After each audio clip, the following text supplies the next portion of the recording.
তোমার নাম কি বাবা? নিশিত। বয়স কত চলছে? 11।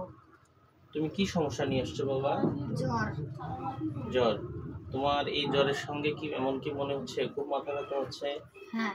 গলা ব্যথা আছে কি হালকা? না। এমন কি হচ্ছে পুরো শরীরেই ব্যথা করতেছে? আচ্ছা।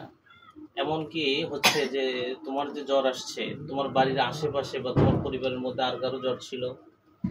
হ্যাঁ। আচ্ছা। এমন কি হচ্ছে যে জ্বর একজনের হচ্ছে, আবার পর্যায়ক্রমে একজনের পর একজন জ্বরে আক্রান্ত হচ্ছে, এরকম হচ্ছে কি? হ্যাঁ।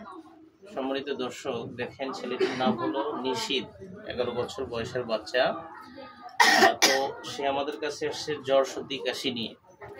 আমরা এর আগে বলেছিলাম যে সারা দেশব্যাপী এখন ভাইরাল ফিভারের আক্রমণ অনেক বেশি হয়ে গেছে, যেখানে দেখা যাচ্ছে যে পরিবারের একজন আক্রান্ত হলে পর্যায়ক্রমে সবাই জ্বরে আক্রান্ত হচ্ছে।